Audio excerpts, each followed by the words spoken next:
হরে কৃষ্ণ। তো আজ ভগবানের জন্য বানাবো কোনো রকম কেনা সস ছাড়াই ফুলকপির মঞ্চুরিয়ান। প্রথমে ফুলকপিগুলো ভাপিয়ে নেব আর মিক্সিতে গোটা ছয়েক টমেটম ভালো করে পেস্ট করে নেব। এদিকে একটি পাত্রে নিয়ে নিচ্ছে 1 বাটি কর্নফ্লাওয়ার, 1 বাটি ময়দা, 1 চামচ গোলমরিচের গুঁড়ো, স্বাদ মতন লবণ আর প্রয়োজন মতন একটু হলুদ। বেশ ভালো করে মিশিয়ে নিয়ে অল্প অল্প জল দিয়ে একটা ঘন ব্যাটার বানিয়ে নেব। এবারে এই ব্যাটারের মধ্যে ভাপিয়ে রাখা ফুলকপিগুলো দিয়ে হাতের সাহায্যে বা চামচের সাহায্যে ভালো করে মিশিয়ে নিতে হবে। এবারে গরম তেলে ধিমি আঁচে সময় নিয়ে বেশ মচমচে করে এই ফুলকপিগুলো ভেজে নিতে হবে, যেন ফুলকপিগুলো ভিতর পর্যন্ত পুরোপুরিভাবেই সিদ্ধ হয়ে যায়। এখন ফুলকপিগুলো ভাজা হয়ে গেছে, আওয়াজ শুনেই বুঝতে পারছেন কতটা মচমচে হয়েছে। এইভাবে করে আমি সবকটা ফুলকপি ভেজে রেডি করে নেব। এবারে কড়ার মধ্যে অল্প একটু তেল নিয়ে নিয়েছি আর এর মধ্যে দিয়ে দেব গোটা গরম মশলা আর 2টো শুকনো লঙ্কার ফোড়ন, আর দিয়ে দেব অল্প একটু সাদা জিরে। ফোড়নটা ভাজা হয়ে গেলে এর মধ্যে দিয়ে দেব কিছুটা কারি পাতা।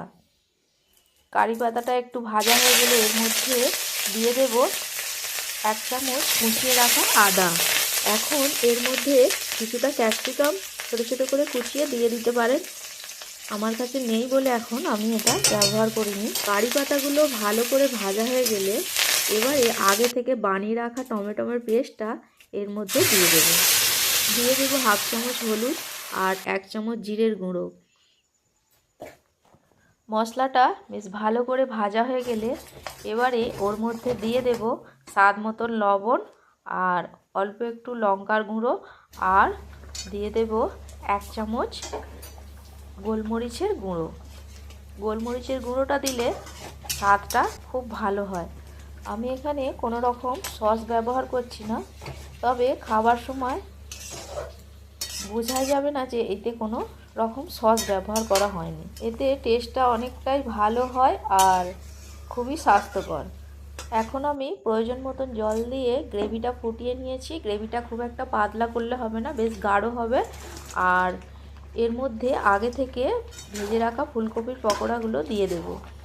ফুলকপির পকোড়াগুলো দিয়ে বেশিক্ষণ নাড়তে লাগবে না, সঙ্গে সঙ্গে আমি গ্যাস বন্ধ করে দিয়েছি।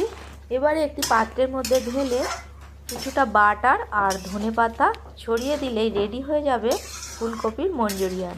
ভিডিওটা কেমন লাগলো কমেন্টে অবশ্যই জানাবেন এবং নতুন ভিডিওর নোটিফিকেশান সবথেকে প্রথমে পাওয়ার জন্য চ্যানেলটিকে সাবস্ক্রাইব করে রাখবেন। ফিরে আসছি পরের ভিডিওয়ে। হরে কৃষ্ণ।